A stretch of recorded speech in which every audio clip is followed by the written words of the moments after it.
So welcome back to part 2 of ONGC previous year 2014 question paper discussion. Electrical का question paper हम लोगों ने already start किया है। पार्ट 1 में बहुत सारे क्वेश्चन कवर किए हैं। रिमेनिंग क्वेश्चन हम आज के लेक्चर में कवर करेंगे। तो चलिए स्टार्ट करते हैं आज का first question.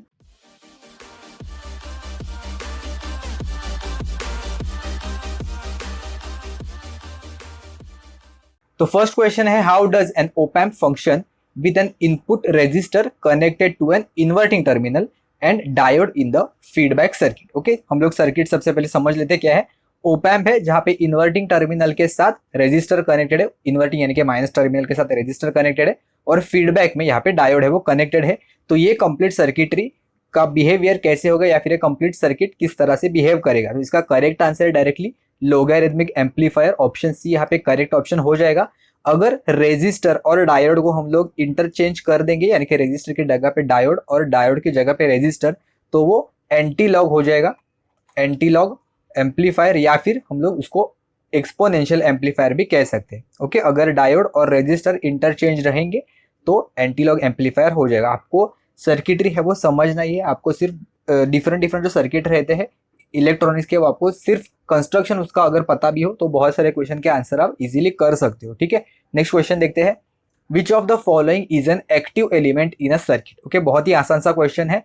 Resistance, capacitance and inductance, ये जो तीन है ये पैसिव एलिमेंट्स होते हैं। पैसिव एलिमेंट्स मतलब जो एनर्जी है वो स्टोर करते हैं या फिर डेसिपेट करते हैं, और जो करंट सोर्स है वो डिलीवर करता है। ओके, ये बेसिकली जो तीन है आरएलसी वो एब्जॉर्ब करते हैं, तो लोड की तरह एक्ट करते हैं, और जो करंट सोर्स है वो सोर्स की तरह यानी कि एक्टिव एलिमेंट की तरह एक्ट होता है। तो यहाँ पे ऑप्शन ए है वो करेक्ट ऑप्शन हो जाएगा डायरेक्टली। बहुत सीधा क्वेश्चन था। नेक्स्ट क्वेश्चन देखते हैं। What is the temperature coefficient of N intrinsic semiconductor. Okay, हम लोगों ने बीएमसी जेई के लेक्चर में ये कवर किया अच्छे से। टेम्परेचर कोएफिशिएंट क्या होता है, यानी कि रेजिस्टेंस में कितना कैसा वेरिएशन होगा अगर हम लोगों ने टेम्परेचर का वैल्यू इंक्रीज किया तो। ठीक है, यहाँ पे हमें पूछा है सेमीकंडक्टर के बारे में, इंट्रिंसिक सेमीकंडक्टर।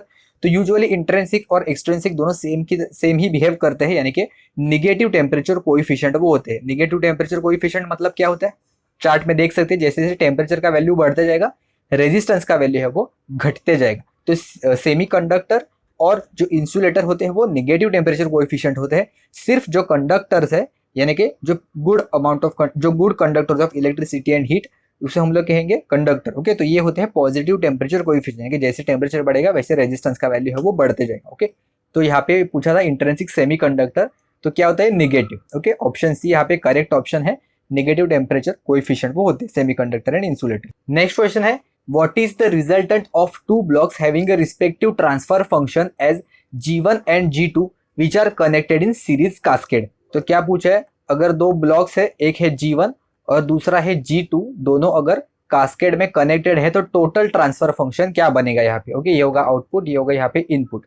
तो ट्रांसफर फंक्शन क्या होगा, अगर दोनों सीरीज में और कास्केड में कनेक्टेड है तो जो ट्रांसफर फंक्शन बनेगा वो होगा G1 G2। ओके, दोनों का प्रोडक्ट बनता है यहाँ पे। तो ऑप्शन बी है वो यहाँ पे करेक्ट ऑप्शन हो जाएगा। तो ब्लॉक डायग्राम रिडक्शन से बहुत ही आसान से क्वेश्चन है वो इजीली जनरेट हो सकते हैं, तो शायद पूछे भी जा सकते हैं अपने एग्जाम में। नेक्स्ट क्वेश्चन देखते हैं। When does the cyclo converter required a force commutation. Okay, option एक बार चेक कर लेते हैं। Not required force commutation in both step up and step down cyclo converters, force commutation in step up cyclo converter and force commutation in step down cyclo converter. Okay, यहाँ पे cyclo converter का circuit है, single phase cyclo converter, जहाँ पे एक positive bridge होता है और एक निगेटिव ब्रिज होता है। ओके, तो सबसे पहले हम लोग स्टेप अप और स्टेप डाउन जो साइक्लो कन्वर्टर है वहाँ पे क्या होता है, कैसे होता है, हम लोग समझ लेते हैं। यहाँ पे ये साइनोसॉइडल सप्लाई वेव है। ओके, ये नॉर्मल अपना नॉर्मल फ्रीक्वेंसी एफ पे इनपुट वोल्टेज है। ठीक है, अगर हमें स्टेप डाउन साइक्लो कन्वर्टर है तो स्टेप डाउन साइक्लो कन्वर्टर में क्या होता है, जो फ्रीक्वेंसी होती है वो रिड्यूस होती है। करेक्ट, तो यहाँ पे क्या हो जाएगा, जो पॉजिटिव ग्रुप ऑफ कन्वर्टर्स है, जो पॉजिटिव ग्रुप कन्वर्टर है वही हम लोग सिर्फ फायर करेंगे, यानी कि कुछ इस तरह से हमें वेवफॉर्म मिलेगा और ये वापस ऐसे।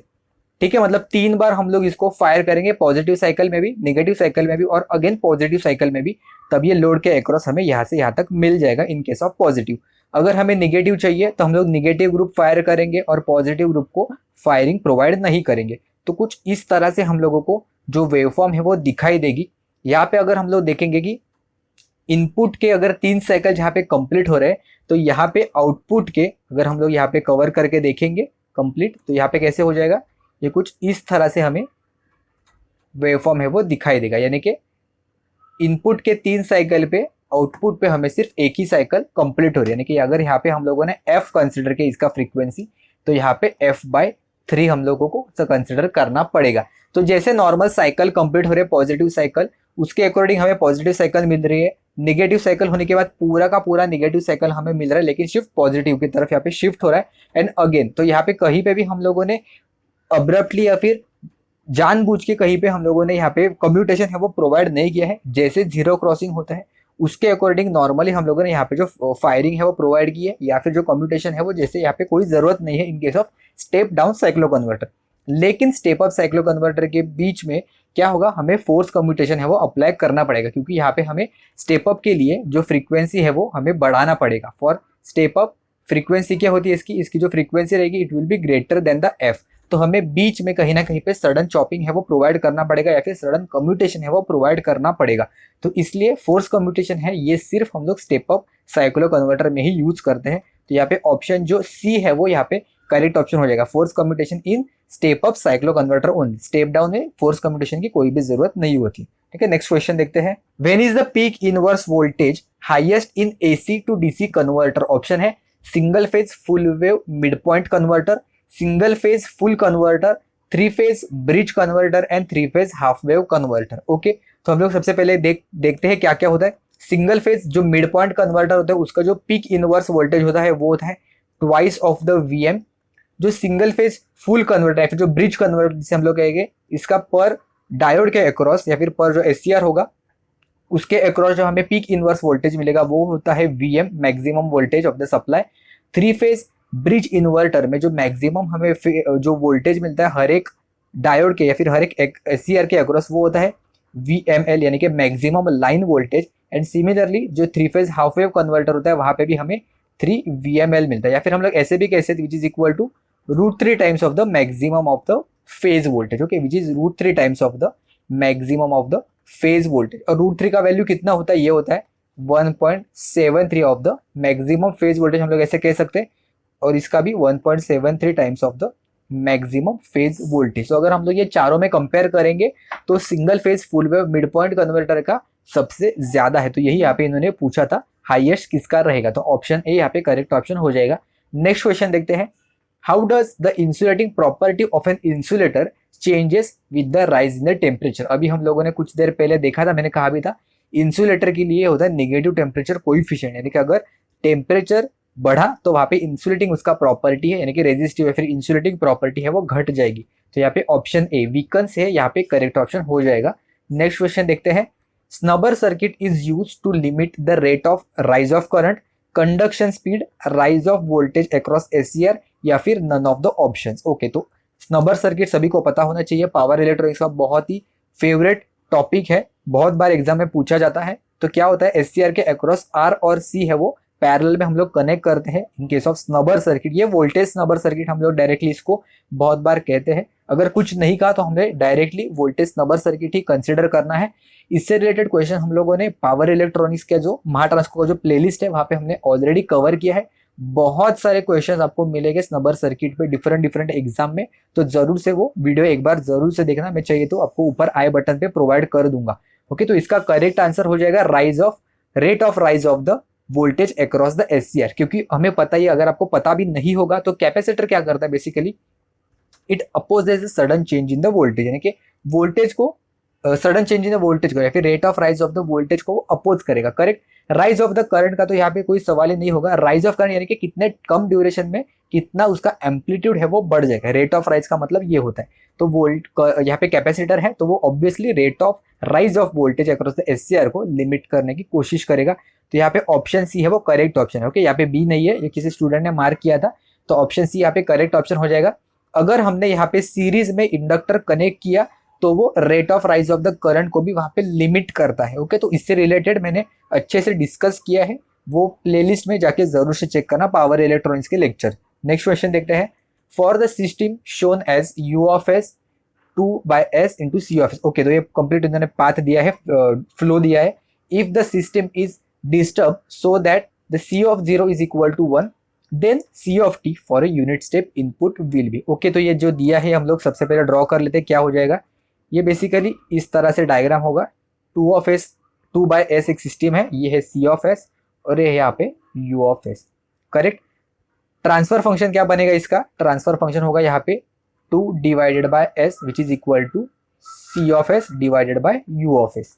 यहाँ पे हमें फाइंड आउट क्या करना है, C of T find out करना है। तो सी ऑफ एस को हम लोग सबसे पहले एक जगह पे लेंगे, ये हो जाएगा C of S which is equal to 2 by S multiply by U of S.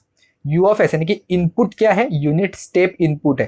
तो यूनिट स्टेप इनपुट मतलब क्या होता है, यूनिट स्टेप का लैप्लास क्या होता है, 1 डिवाइडेड बाय एस। करेक्ट। तो ये हो जाएगा टोटल, तो ये हो गया हमारा सी ऑफ एस यानी कि 2 डिवाइडेड बाय एस स्क्वायर। तो इसका हम इनवर्स लैप्लास लेंगे तो हमें मिलेगा Laplace inverse of 2 divided by S square करेंगे तो ये हो जाएगा 2t। ओके, क्योंकि लैप्लास ऑफ t होता है n t to the power n। Okay, t to the power n होता है n factorial divided by s to the power n plus 1, यानी कि लैप्लास ऑफ t हो जाएगा 1 divided by s square. Okay, तो इसके वजह से यहाँ पे हमें मिला 2t।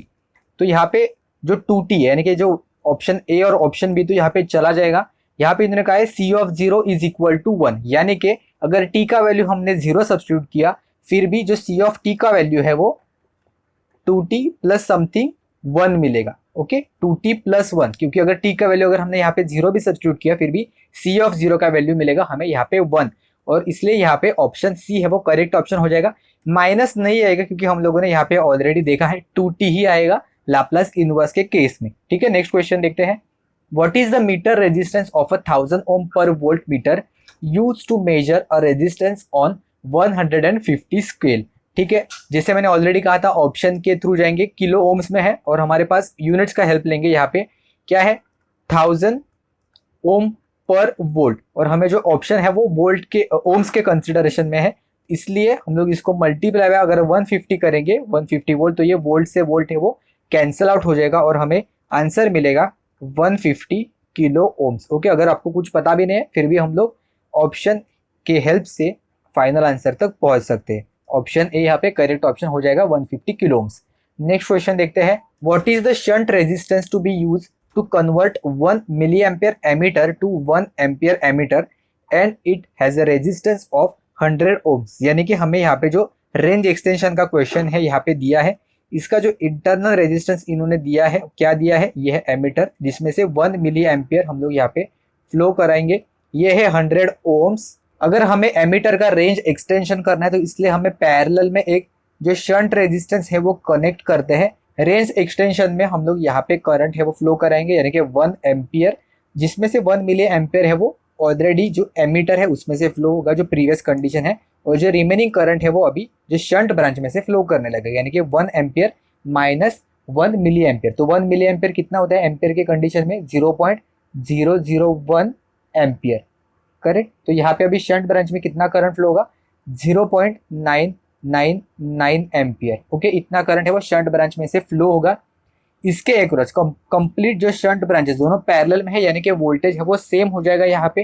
तो यहाँ पे वोल्टेज कितना मिलेगा हमें 1 मिली एम्पियर मल्टीप्लाई बाय 100 कितना हो जाएगा यानी कि 0.001 मल्टीप्लाई बाय 100। ओके, ये मैं V कंसिडर करूंगा, 100 मल्टीप्लाई बाय 0.001 ये कितना होता है, 2 जीरो कैंसिल आउट हो जाएंगे यानी कि हो जाएगा 0.1, ये हो जाएगा वोल्टेज का वैल्यू।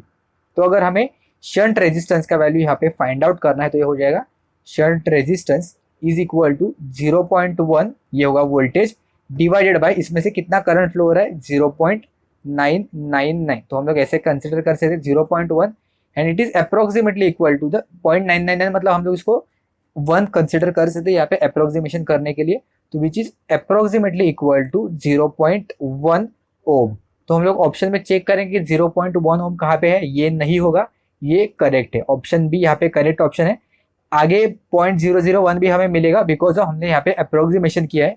तो अगर आप कैलकुलेटर में डाल के चेक करोगे तो एग्जैक्टली आपको सेम आंसर मिलेगा। ओके, तो और वैसे भी शंट रेजिस्टेंस है तो शंट रेजिस्टेंस हम लोग मिनिमम वैल्यू का यहाँ पे कनेक्ट करते हैं, तो इसलिए ऑप्शन सी और ऑप्शन डी तो वैसे हम लोग देख के एलिमिनेट करेंगे क्योंकि मैक्सिमम करंट उसमें से फ्लो करना है तो इसका जो रेजिस्टेंस का वैल्यू है वो कम ही होना चाहिए 100 ओम से। ठीक है, नेक्स्ट क्वेश्चन देखते हैं। What is a ट्रायक। तो ट्रायक क्या होता है, कैसा उसका कनेक्शन होता है, ये है सर्किटरी।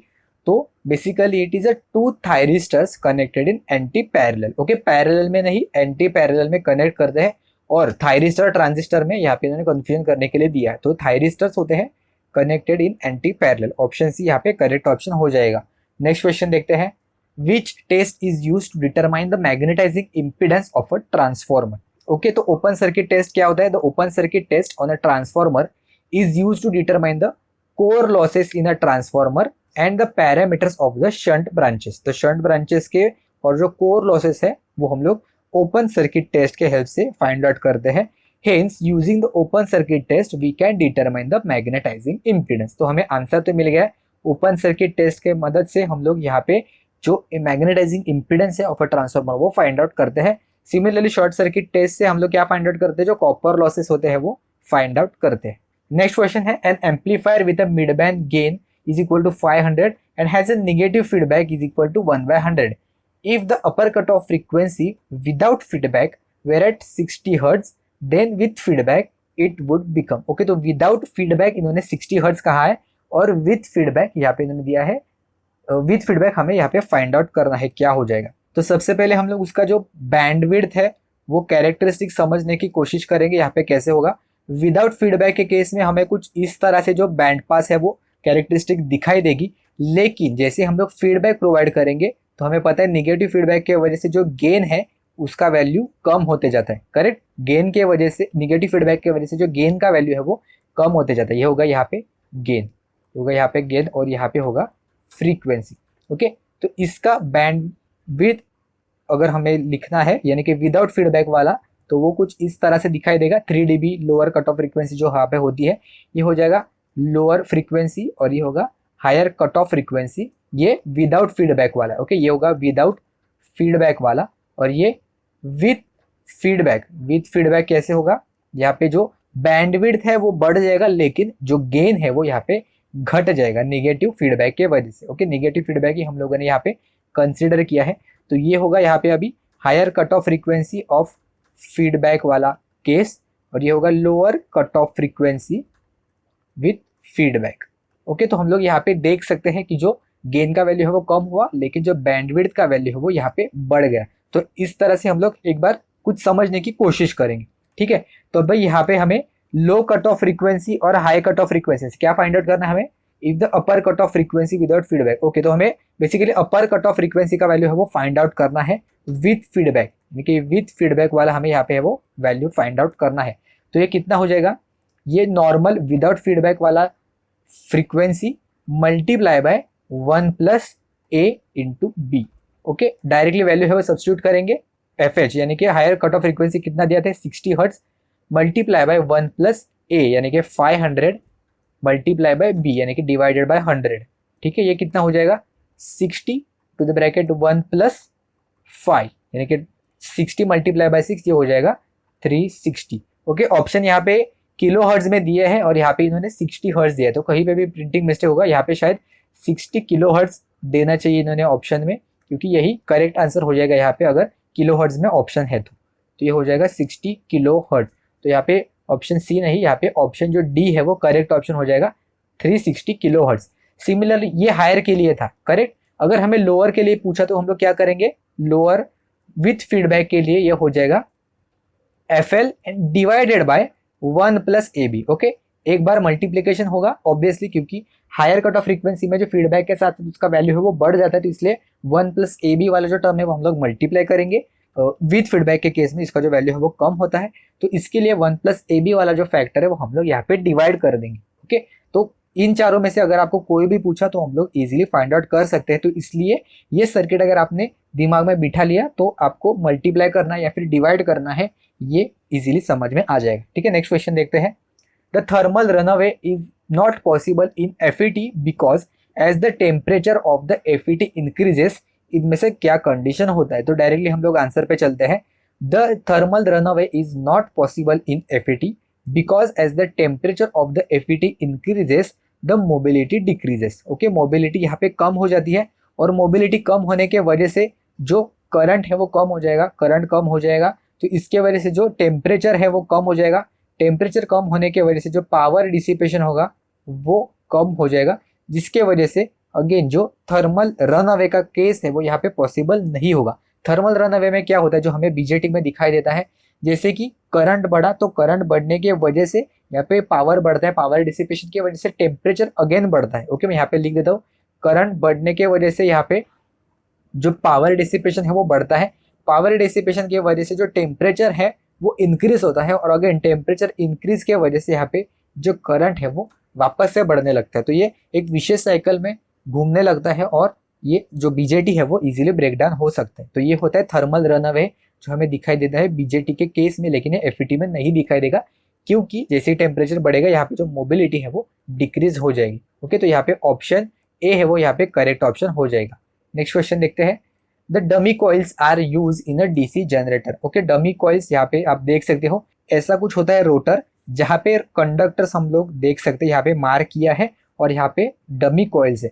तो डमी कॉइल्स हम लोग कनेक्शन नहीं करते इलेक्ट्रिकली, वो कनेक्टेड नहीं होते हैं, इसके वजह से यहाँ पे वोल्टेज उसमें से उसके अक्रॉस वोल्टेज नहीं आएगा, उसमें से कोई भी करंट फ्लो नहीं होगा, उसमें कोई पावर डिसिपेशन वगैरह भी नहीं होगा।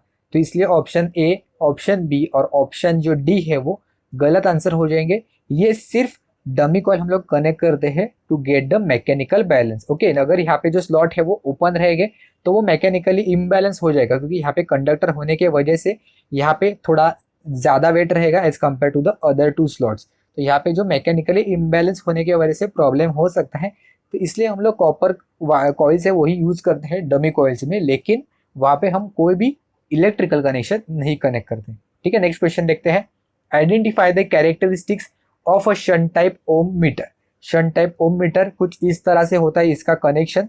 यहाँ पे हम लोग देख सकते हैं डीसी सप्लाई हम लोगों ने यहाँ पे कनेक्ट किया है, जो बैटरी है वो, और उसका जो स्केल है वो कुछ इस तरह से होता है फ्रॉम जीरो से लेके इन्फिनिटी तक, और जीरो है वो लेफ्ट साइड में यहाँ पे कनेक्टेड होता है। जो कोई भी रेजिस्टेंस हमें फाइंड आउट कर रहे हैं, यानी कि जिस भी एलिमेंट का या फिर रेजिस्टेंस का हमें रेजिस्टेंस फाइंड आउट करना है वो हम लोग यहाँ पे कनेक्ट करते हैं, और ये जो स्विच क्लोज करने के बाद यहाँ पे जो करंट है वो फ्लो होता है इस पर्टिकुलर सर्किट में से, और ये जो स्टैंडर्ड रेजिस्टेंस या फिर जो सप्लाई रेजिस्टेंस है उसको वेरी करने से हम फाइंड आउट कर सकते हैं रेजिस्टेंस का वैल्यू यहाँ पे कितना होगा।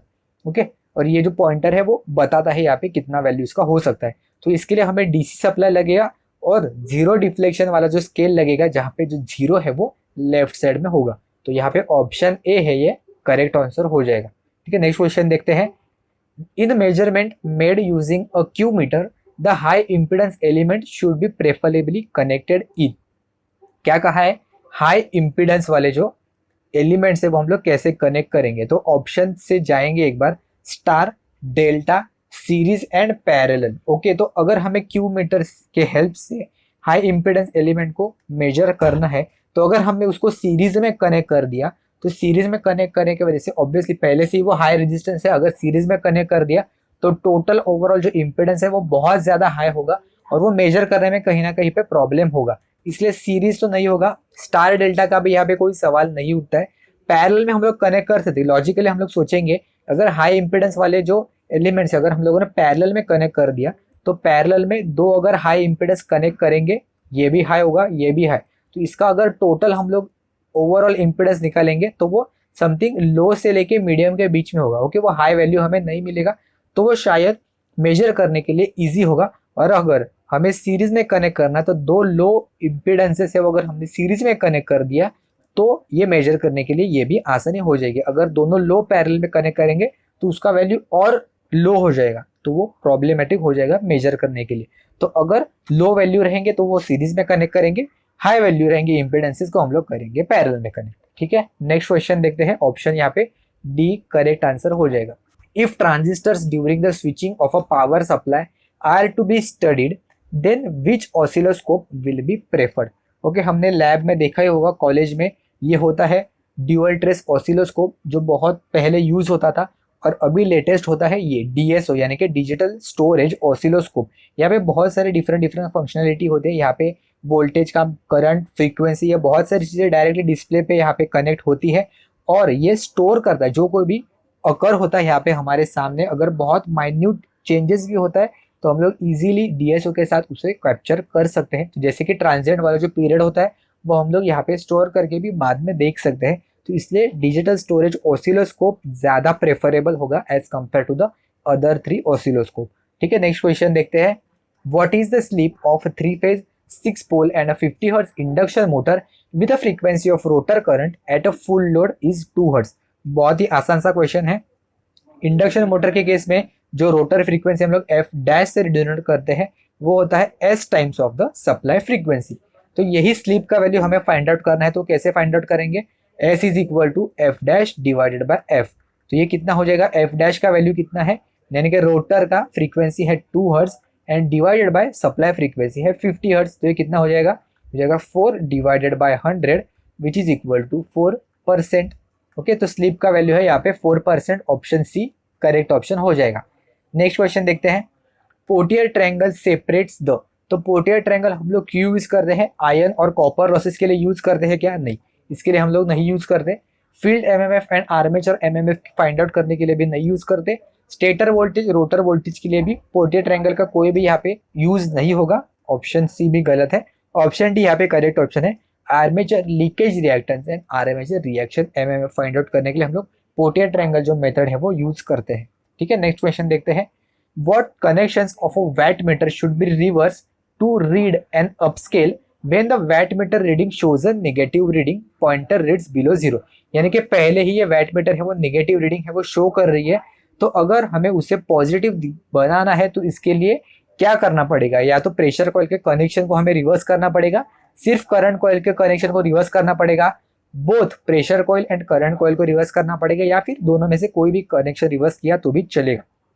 सबसे पहले वैटमीटर का रीडिंग कैसे होता है? ये होता है V I cos phi. Okay, तो अगर पहले से ये निगेटिव रीडिंग है वो शो कर रहा है तो या तो वोल्टेज वाला टर्म्स निगेटिव होगा या फिर करंट वाला टर्म है वो निगेटिव होगा। या तो वोल्टेज निगेटिव होगा या फिर करंट निगेटिव होगा। तो अगर हमने दोनों में से कोई भी एक अपोजिट कर दिया, यानी कि उसका जो डायरेक्शन है वो उल्टा कर दिया, तो यहाँ पे जो निगेटिव टर्म है वो एक दूसरे को कैंसिल आउट कर देंगे। ओके, तो कॉस फाई का टर्म हमें पता ही है कि 60 डिग्री के ऊपर जो अगर 2 वाट मीटर मेथड हम लोग देखेंगे तो वहाँ पे 30 प्लस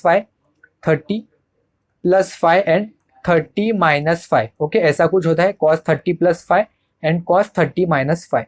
ठीक है, ये एक वेट मीटर होता है W1 और W2। ठीक है, यहाँ पे मैं लिख ही देता हूँ। ये होगा VLIL cos 30 प्लस 5 और ये होगा VLIL cos 30 माइनस 5। अगर 2 वाट मेथड हम लोग रीड करेंगे तो अगर cos 5 के वजह से अगर हमें कुछ निगेटिव वैल्यू है वो मिल रहा है, तो अगर वोल्टेज या फिर करंट दोनों में से किसी एक को भी अगर हमने इन्वर्स कर दिया फिर भी हमें जो वाट मीटर का रीडिंग है वो पॉजिटिव मिल जाएगा। ठीक है, तो यहाँ पे इधर प्रेशर कॉइल और करंट कॉइल यहाँ पे ऑप्शन है वो करेक्ट ऑप्शन हो जाएगा। कोई भी एक रिवर्स किया फिर भी हमें पॉजिटिव रीडिंग है वो दिखाई देगी। ठीक है, नेक्स्ट क्वेश्चन देखते हैं।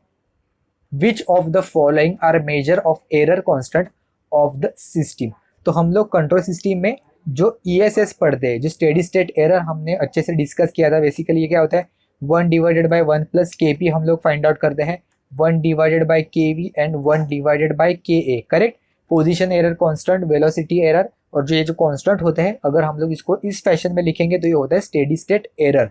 तो बेसिकली ये एरर के कांस्टेंट ही होते हैं KP KV KA, और ये हम लोग यूज करते हैं स्टेडी स्टेट रिस्पॉन्स या फिर steady state error find out करने के लिए। इसलिए यहाँ पे ऑप्शन सी है वो करेक्ट ऑप्शन हो जाएगा। ट्रांजिएंट स्टेट के लिए हम लोग यहाँ पे नहीं यूज करते, सिर्फ स्टेडी स्टेट रिस्पॉन्स के लिए हम लोग यूज करते हैं। नाम में ही लिखा है steady state error find out करने के लिए, और यही होता है error constant KP KV and KA। Next question देखते हैं। The D'Arsonval movement of 200 ohm coil at 0 to 1 milliampere sensitivity is to work as a voltmeter of full scale rating of 10 volts. The value of multiplier should be। Okay, ammeter का हमने range extension देखा, यहाँ पे अभी voltmeter का range extension पूछा इन्होंने। ठीक है, ये होगा रेजिस्टेंस, इसका इंटरनल जो रेजिस्टेंस होगा वो, और साथ में हम लोग ये जो सीरीज रेजिस्टेंस है वो कनेक्ट करेंगे, ये इसका इंटरनल रेजिस्टेंस होगा। दोनों में से कितना करंट फ्लो हो रहा है जो दिया है गिवन 1 मिली एम्पियर जो रेटेड करंट है वो हम लोग फ्लो कराएंगे, और इसमें से जो वोल्टेज हमें मेजर करना है वो होगा यहाँ पे 10 वोल्ट। ओके, बेसिक अपना नॉर्मल ओम्स लॉ के हेल्प से यूज करेंगे हम लोग, आंसर फाइनल आंसर तक पहुंचेंगे। कितना होगा यहाँ पे?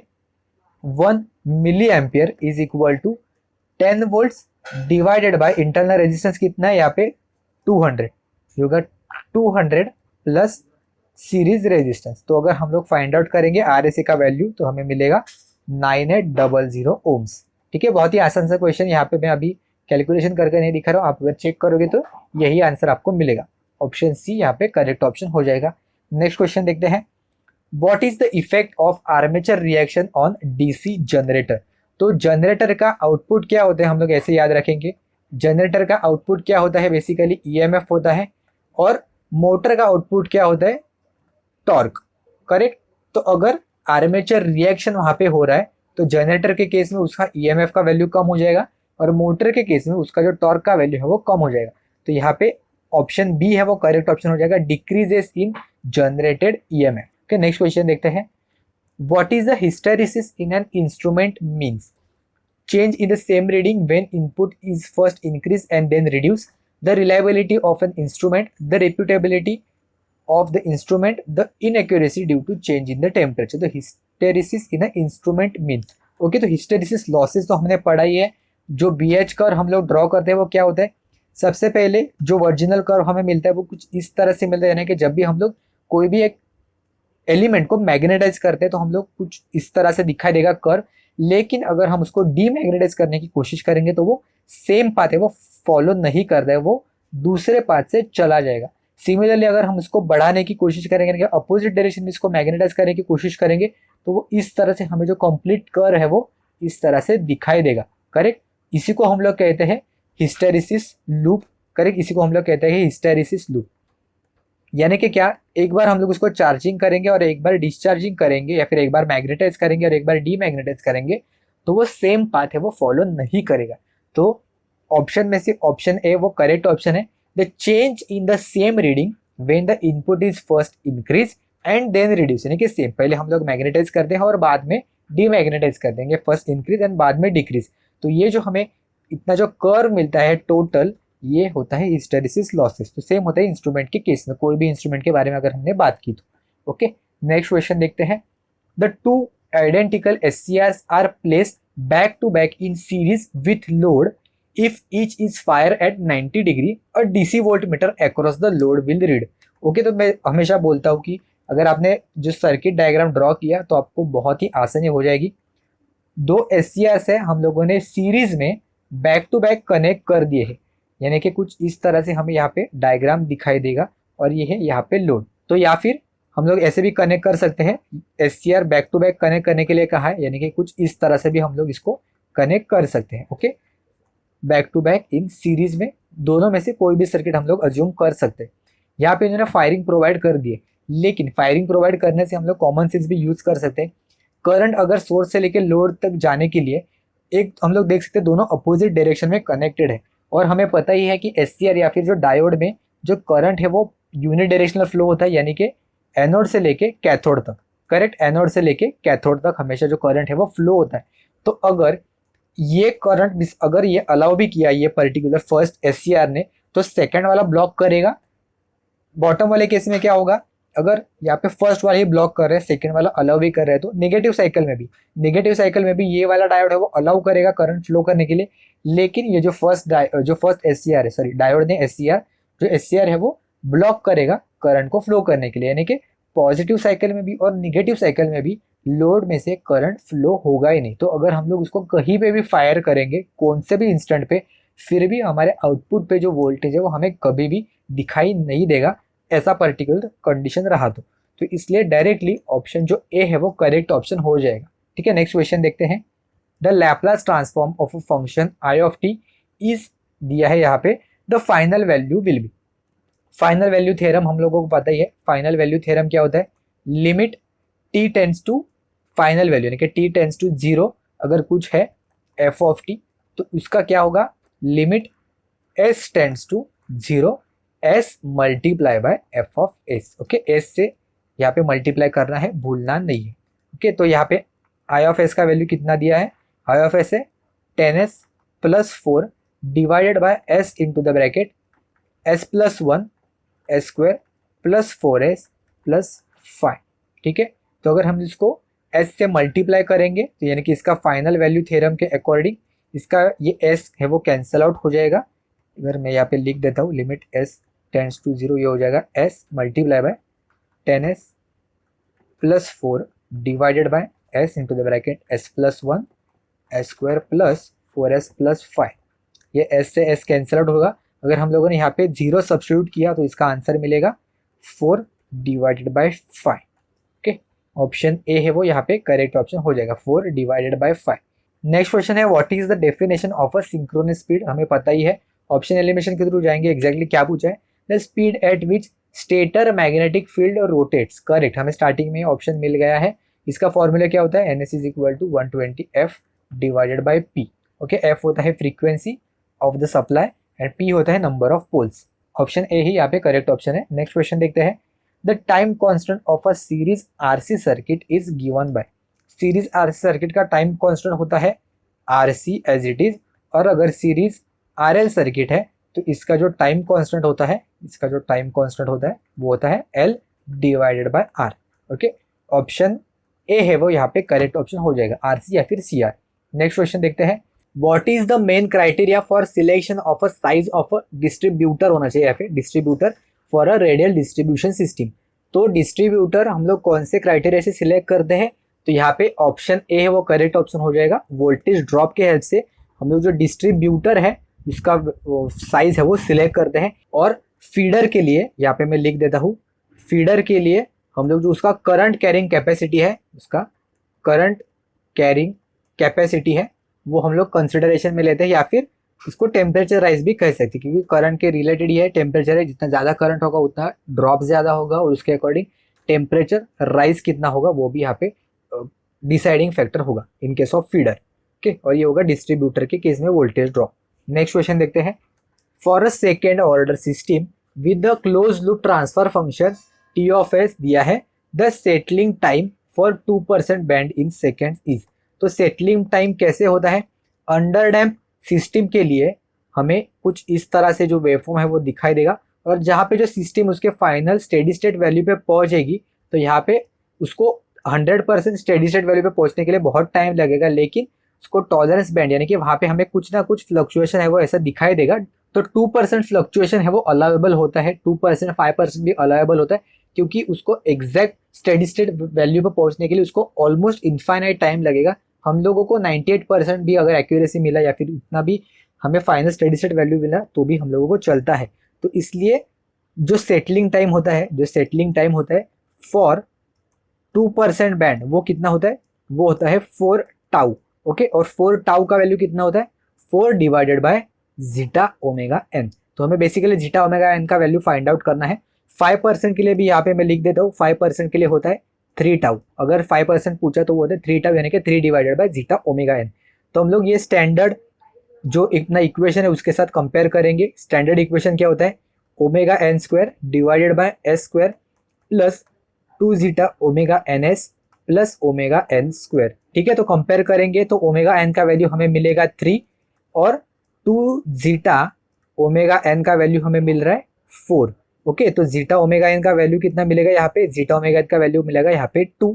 तो डायरेक्टली हम लोग यहाँ पे जीटा ओमेगा एन का वैल्यू सब्स्टिट्यूट करेंगे तो यहाँ पे हमें कितना मिलेगा, जो सेटलिंग टाइम है वो हो जाएगा 4 divided by 2 which is equal to 2 second. यानी कि ये 2 सेकेंड में ये जो पर्टिकुलर सिस्टम का हमें ट्रांसफर फंक्शन मिल रहा है, ये 2 सेकेंड में ही उसके approximate 98% of the steady state value पे पहुंच जाएगा। ओके, तो यहाँ पे ऑप्शन बी है वो करेक्ट ऑप्शन हो जाएगा। अगर 5% होगा तो कितना हो जाएगा, अगर 5% उसके ड्यूरेशन में पहुंचने के लिए उसको कितना टाइम लगेगा, आप हमें नीचे कमेंट्स में बताओगे। ओके, नेक्स्ट क्वेश्चन की तरफ चलते हैं, which of the following device supplies a DC power to the rotor of a synchronous machine. तो रेक्टिफायर से हम लोग देते हैं क्या सिंक्रोनस मशीन के लिए, नहीं। ऑप्शन ए गलत आंसर हो जाएगा। एक्साइटर से देते हैं क्या, हाँ। आपने एक्साइटेशन का नाम तो सुना ही होगा। एक्साइटेशन एक ओवर एक्साइटेड, अंडर एक्साइटेड या फिर नॉर्मल एक्साइटेड। सिंक्रोनस मोटर के सिंक्रोनस जनरेटर में हम लोग बहुत बार डिस्कस करते हैं, अंडर एक्साइटेड मोटर है, ओवर एक्साइटेड मोटर है।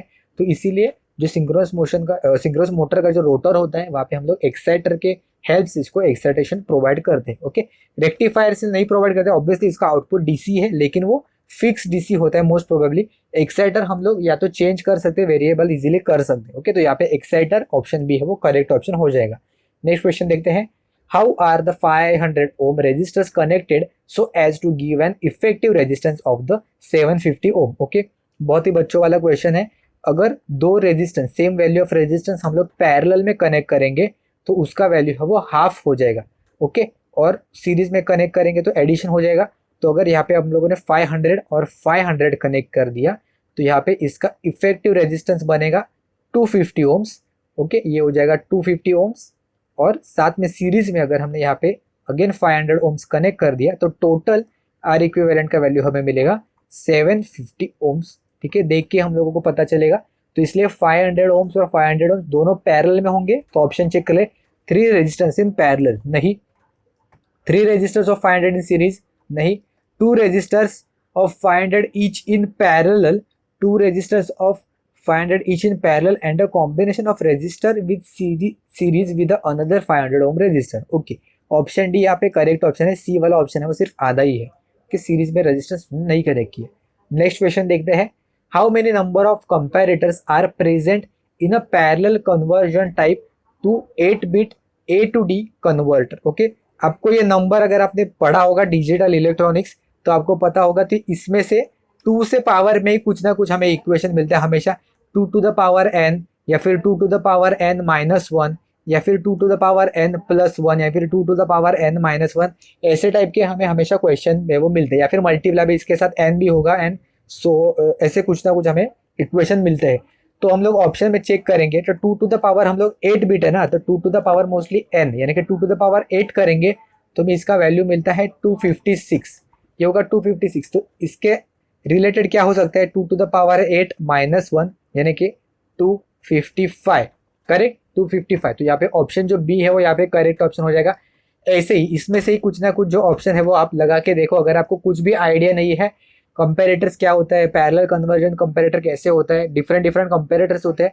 डिजिटल इलेक्ट्रॉनिक्स बहुत सारे स्टूडेंट इग्नोर कर देते, लेकिन ऐसे टाइप का क्वेश्चन आया तो आप इसमें से कुछ ना कुछ जो इक्वेशन है वो डाल के देखो, आपका कुछ ना कुछ आंसर आ जाएगा। ठीक है, ये ट्रिक है।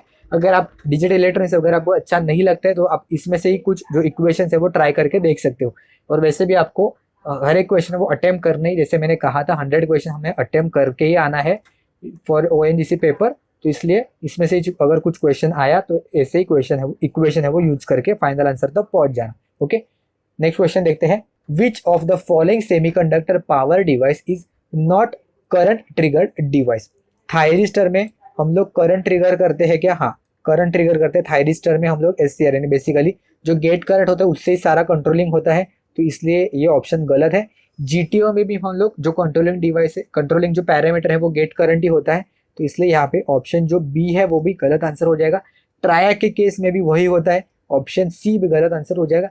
MOSFET is a voltage control device, तो यहाँ पे ऑप्शन जो डी है वो करेक्ट ऑप्शन हो जाएगा।